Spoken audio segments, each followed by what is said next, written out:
लोगों का स्वागत करता हूं आपके अपने चैनल टारगेट स्टडी मंत्रा।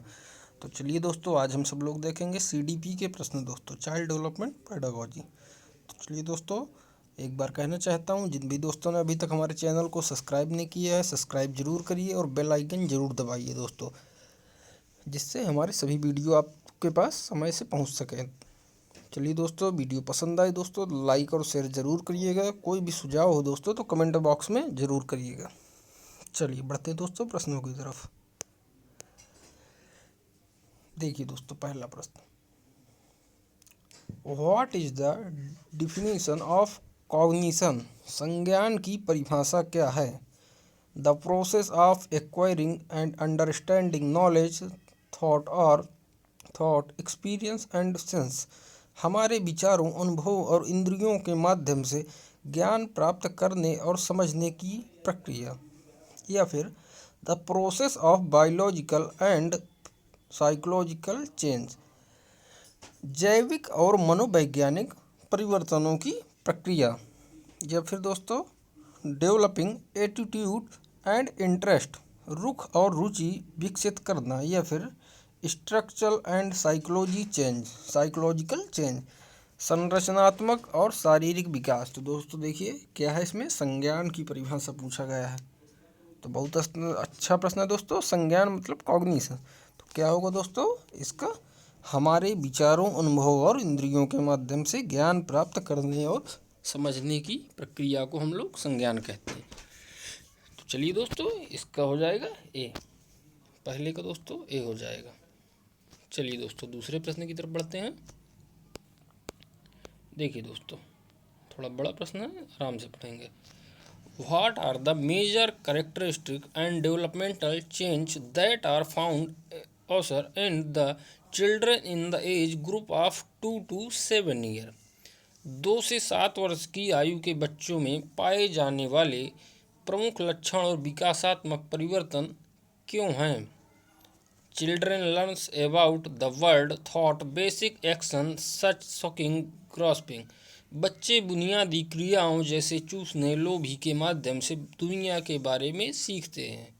या फिर children being to think symbolic and use word and picture to represent object. बच्चे प्रतीकात्मक रूप से सोचना शुरू करते हैं और वस्तुओं का प्रतिनिधित्व करने के लिए शब्दों और चित्रों का प्रयोग करते हैं। या फिर सी देखते हैं, children being to understand the concept of conservation. बच्चे संरक्षण की अवधारणा को समझने लगते हैं। या फिर abstract thought emerge in children. बच्चों में सार विचार उभर कर आते हैं। तो दोस्तों देखिए क्या होगा, आप लोगों को पता होगा 2 से 7 वर्ष की आयु पियाजे के हिसाब से कब होती है? तो दोस्तों सबसे पहली होती है सेंसरी मोटर, उसके बाद प्री ऑपरेशनल, जो 2 से 7 के बीच में रहती है, दूसरी अवस्था पियाजे की। तो इसमें दोस्तों क्या हो जाएगा, 2 से 7 वर्ष का हमने बताना है। तो क्या होगा, प्री ऑपरेशनल में दोस्तों बच्चे क्या करते हैं, children being to think symbolic and use word and picture to respect objects. बच्चे प्रतीकात्मक रूप से सोचना शुरू करते हैं और वस्तुओं का प्रतिनिधित्व करने के लिए शब्दों और चित्रों का उपयोग करते हैं। तो दोस्तों देखिए दूसरे का बी हो जाएगा। चलिए दोस्तों, तीसरे प्रश्न की तरफ बढ़ते हैं। आप लोगों को समझ में आ रहा होगा दोस्तों। चलिए, बहुत अच्छा प्रश्न है भी। What do you mean by secondary sociology? आप लोगों ने पढ़ा होगा सोशलाइजेशन, प्राथमिक और सेकेंडरी, प्राथमिक और गौड़ दो होते हैं सामाजिकरण।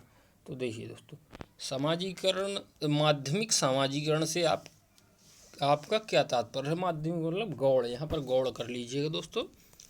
पहला, it refers to the growing child who learns very important lesson in social conduction from his peers. यह उस बढ़ते बच्चे को संदर्भित करता है जो अपने साथियों से सामाजिक आचरण में बहुत महत्वपूर्ण सबक सीखता है। या फिर it refers to the process of discarding behaviour patterns and expecting new ones as part of transmission in one's life, यह व्यवहार के प्रतिमानों को छोड़ने और नए को किसी के जीवन में संक्रमण के एक हिस्से के रूप में स्वीकार करने की प्रक्रिया को संदर्भित करता है। या फिर it refer to socialisation of the infant in the primary of earliest year of his life, यह उनके जीवन के प्राथमिक और शुरुआती वर्षों में शिशु के समाजीकरण को संदर्भित करता है।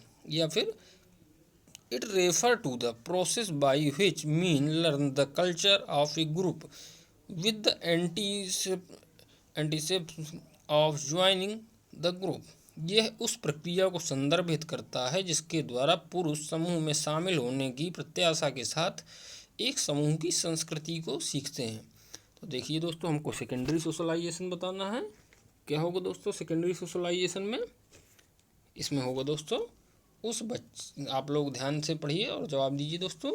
सेकेंडरी में क्या होगा दोस्तों? यह उस बढ़ते बच्चे को संदर्भित करता है जो अपने साथियों से सामाजिक आचरण में बहुत महत्वपूर्ण सबक सीखता है। दोस्तों इसका ए हो जाएगा। तो तीसरे का ए हो जाएगा दोस्तों। चलिए दोस्तों आगे बढ़ते हैं चौथे प्रश्न की तरफ। देखिए दोस्तों, is one of the factor that influences how children learn and grow assimilation means, क्या उन कारकों में से एक है जो प्रभावित करते हैं कि बच्चे कैसे सीखते हैं और बढ़ते हैं।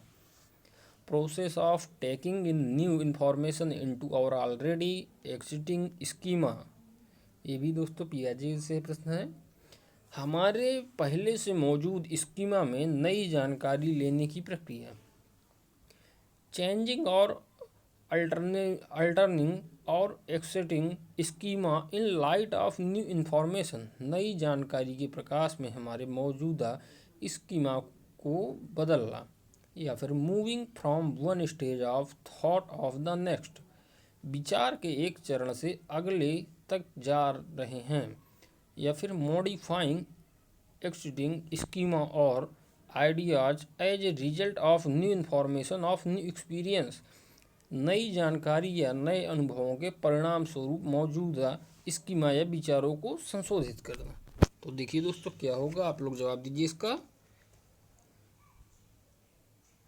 तो दोस्तों इसका हो जाएगा, क्या उन कारकों में से एक है जो प्रभावित करता है कि बच्चों को कैसे सीखते हैं। तो दोस्तों इसका ए हो जाएगा, हमारे पहले से मौजूद स्कीमा में नई जानकारी लेने की प्रक्रिया। तो चौथे का दोस्तों ए हो जाएगा। चलिए दोस्तों पांचवें प्रश्न की तरफ बढ़ते हैं। देखिए दोस्तों, व्हाट डज डेवलपमेंट इम्प्लॉय, विकास का क्या मतलब है। अनफोल्डिंग ऑफ इंडिविजुअल्स इनहर्ट ट्रेस, अलग अलग निहित लक्षणों का खुलासा नहीं।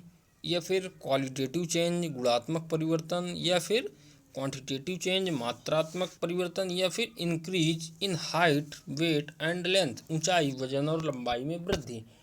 तो दोस्तों आप लोगों ने पढ़ा होगा वृद्धि और विकास, तो ये दोस्तों उसी का प्रश्न है, तो ध्यान से पढ़िए और जवाब दीजिए दोस्तों। तो क्या होगा दोस्तों, ये डेवलपमेंट की बात कर रहा है, विकास की, तो विकास में क्या होगा दोस्तों, क्वालिटेटिव गुणात्मक परिवर्तन। तो पांचवें का दोस्तों बी हो जाएगा। अगर ये वृद्धि की बात करता तो मात्रात्मक होता दोस्तों। चलिए दोस्तों आगे बढ़ते हैं छठवें की तरफ। देखिए दोस्तों, which psychologist have the 3 domain of learning, किस मनोवैज्ञानिक ने सीखने के 3 पक्ष दिए हैं। तो किसने दिए हैं दोस्तों सीखने के 3 पक्ष, ध्यान से पढ़िए दोस्तों। जीन पियाजे, वाइगोट्स्की, चॉम्स्की या फिर बीएस ब्लूम। तो क्या होगा दोस्तों, किसने दिए हैं, आप लोगों को पता है। जीन पियाजे का संज्ञानात्मक विकास, वाइगोट्स्की का सामाजिक सांस्कृतिक विकास सिद्धांत और चॉम्स्की का जो भाषा अर्जन के संबंध में। तो क्या होगा दोस्तों, 3 पक्ष किसने दिए हैं सीखने के, बेंजामिन ब्लूम, बीएस ब्लूम। तो दोस्तों छठवें का डी हो जाएगा। चलिए दोस्तों सातवें प्रश्न की तरफ बढ़ते हैं। देखिए दोस्तों ये भी सोशलाइजेशन से है। What does the phrase means socialisation is a continuous process, इस वाक्यांश का क्या अर्थ है, समाजीकरण एक सतत प्रक्रिया है।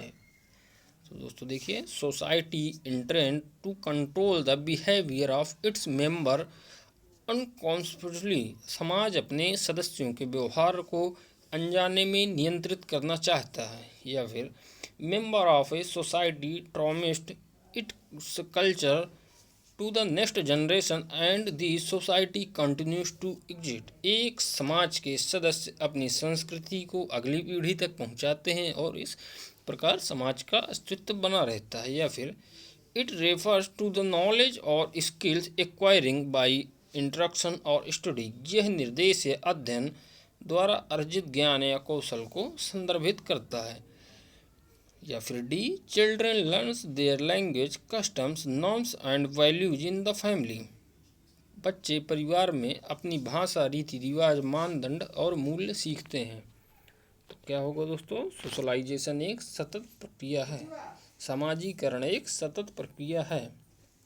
क्या होगा दोस्तों, ये बात सही है दोस्तों कि एक समाज के सदस्य अपनी संस्कृति को अगली पीढ़ी तक पहुंचाते हैं और इस प्रकार समाज का अस्तित्व बना रहता है। तो दोस्तों बी हो जाएगा, 7वें का बी।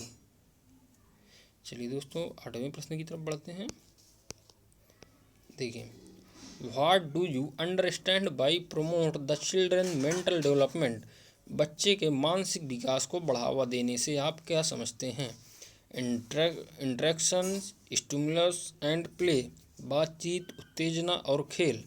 या फिर interaction with in the community at health clinics at school. School में स्वास्थ्य क्लिनिकों में समुदाय के भीतर सहभागिता। या फिर providing emotional security, socialisation, nurturing and giving affection to the child. भावनात्मक सुरक्षा, समाजीकरण, पोषण और बच्चे को स्नेह प्रदान करना। या फिर keeping the child safe and free from harm, providing shelter and clothing, preventing and attending to illness। बच्चे को सुरक्षित और नुकसान से मुक्त रखना, आश्रय और कपड़े प्रदान करना, बीमारी को रोकना और भाग लेना। तो क्या होगा दोस्तों, जवाब दीजिए दोस्तों इसका। तो दोस्तों इसका होगा बच्चे के मानसिक विकास को बढ़ावा देने से क्या होगा, भावनात्मक सुरक्षा, समाजीकरण, पोषण और बच्चे को स्नेह प्रदान करना। तो दोस्तों 8वें का सी हो जाएगा। चलिए दोस्तों 9वें की तरफ बढ़ते हैं। देखिए दोस्तों, use of educational technology in adventure.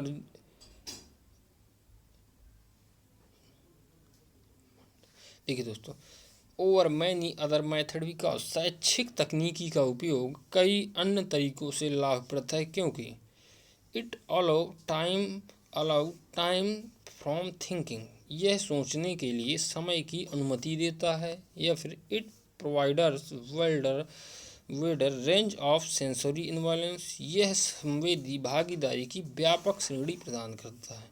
या फिर इट अलाउ प्रॉपर गाइडेंस, यह उचित मार्गदर्शन की अनुमति देता है। या फिर it provides scope for understanding, यह समझने की गुंजाइश प्रदान करता है। तो क्या होगा दोस्तों, आप लोगों को पता है निगेटिव पॉजिटिव भी मैं बताता हूँ सभी वीडियो में। तो क्या होगा दोस्तों, आप लोगों को यहाँ दिख गया होगा प्रोवाइडर्स, जिसको हम लोग अवसर कहते हैं, अपॉर्चुनिटी, प्रोवाइडिंग, ये सब प्लस पॉइंट है पॉजिटिव। तो क्या होगा दोस्तों, बी।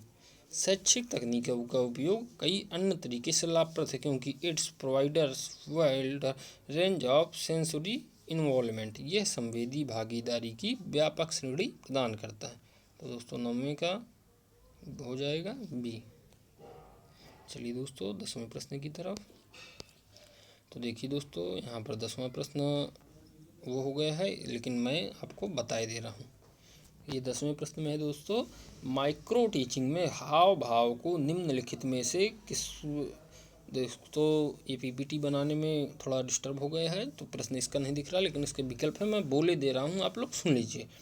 देखिए दोस्तों, माइक्रो टीचिंग में हाव भाव को निम्नलिखित में से किसके अंतर्गत वर्गीकृत किया गया है। माइक्रो टीचिंग में आप लोग पढ़ाते हैं तो उसमें हाव भाव, हाथों का इधर करना उधर करना, जब आप देखते होंगे छोटे बच्चों को आँख दिखाते थे हम लोग, शिक्षक टीचर दिखाता है क्लास में, ये सब हाव भाव। तो क्या होगा दोस्तों, माइक्रो टीचिंग में हाव भाव को निम्नलिखित में से किसके अंतर्गत वर्गीकृत किया गया है। क्या होगा दोस्तों, इसका हो जाएगा स्किल्स ऑफ रेनफोर्समेंट, सुदृढ़ीकरण का कौशल, स्किल ऑफ स्टिमुलस वेरिएशन, उत्तेजना भिन्नता का कौशल, या फिर स्किल ऑफ मोटिवेशन, प्रेरणा का कौशल, या फिर स्किल ऑफ क्वेश्चनिंग, प्रश्न करने का कौशल। एक बार ध्यान से पढ़ लीजिए, माइक्रो टीचिंग में हाव भाव को निम्नलिखित में से किसके अंतर्गत वर्गीकृत किया गया है। तो क्या होगा दोस्तों, स्किल ऑफ स्टिमुलस वेरिएशन, मतलब उत्तेजना भिन्नता का कौशल। तो दोस्तों क्या होगा इसका हो जाएगा 10वीं का बी दोस्तों, उत्तेजना कौशल भिन्नता का कौशल। तो चलिए दोस्तों आगे बढ़ते हैं। तो दोस्तों 10 ही प्रश्न थे। मैं एक बार कहना चाहता हूँ आप लोगों से, जिन भी दोस्तों ने अभी तक चैनल को सब्सक्राइब नहीं किया है वो दोस्तों सब्सक्राइब जरूर करें चैनल को, और बेल आइकन ज़रूर दबाएं, जिससे दोस्तों हमारे वीडियो सभी आप लोगों तक समय से पहुंच सके। और दोस्तों अगर आप लोगों को वीडियो पसंद आए तो लाइक ज़रूर करें दोस्तों, और शेयर ज़रूर करें दोस्तों। और कोई भी सुझाव हो दोस्तों आप लोगों का तो कमेंट बॉक्स में ज़रूर दें। तो चलिए दोस्तों, मैं आप लोगों का एक बार धन्यवाद करता हूँ। चलिए आप लोगों से विदा लेना चाहता हूँ। बहुत बहुत धन्यवाद दोस्तों।